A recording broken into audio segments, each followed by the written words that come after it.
രാഷ്ട്രീയ കാറ്റിൽ വൻമരങ്ങൾ കടപുഴുകിയ മണ്ണാണ് ആറ്റിങ്ങലിൻ്റേത്. പ്രവചനാതീതമാണ് മണ്ഡലത്തിലെ വോട്ടർമാരുടെ മനസ്സ്. ഇത്തവണത്തെ ത്രികോണ മത്സരത്തിൽ ആര് വാഴും, ആരൊക്കെ വീഴുമെന്ന് കണ്ടറിയണം.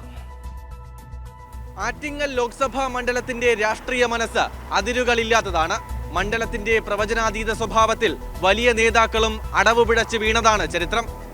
അന്ന് മണ്ഡലത്തിന്റെ പേര് ചിറയിൻകീഴ്. 1967 കോൺഗ്രസിലെ സമുന്നതനായ നേതാവ് ആർ ശങ്കർ CPIM-ലെ കെ അനിരുദ്ധന് മുന്നിൽ അടിയറവ് പറഞ്ഞു. 1989 മണ്ഡലത്തിൽ കന്നിയംഗത്തിനെത്തിയ CPIM-ന്റെ പ്രമുഖ നേതാവായ സുശീല ഗോപാലൻ കോൺഗ്രസിലെ തലേക്കുന്നിൽ ബഷീറിനോട് പരാജയപ്പെട്ടു. ഇടതുകോട്ടയായിരുന്ന മണ്ഡലം പിടിക്കാനെത്തിയ വയലാർ രവി 1971 1977 വലിയ ഭൂരിപക്ഷത്തിൽ വിജയിച്ചതും കോൺഗ്രസ് ഐയിലെ AA റഹീമിന് മുന്നിൽ 1980 പരാജയപ്പെട്ടതും ചരിത്രം. 1991 രാജീവ് ഗാന്ധി സഹതാപ തരംഗം ആഞ്ഞടിച്ചപ്പോഴും സുശീല ഗോപാലൻ തലേക്കുന്നിൽ ബഷീറിനെ 1106 വോട്ടുകൾക്ക് പരാജയപ്പെടുത്തി ചരിത്രം കുറിച്ചു. പിന്നീടും 3 തവണ CPIM-കാരായ വർക്കല രാധാകൃഷ്ണനും 3 തവണ A സമ്പത്തുമായിരുന്നു വിജയികൾ. അസാധാരണ സാഹചര്യത്തിൽ കഴിഞ്ഞ തവണ അടൂർ പ്രകാശിലൂടെ മണ്ഡലം കോൺഗ്രസ് തിരിച്ചുപിടിച്ചു.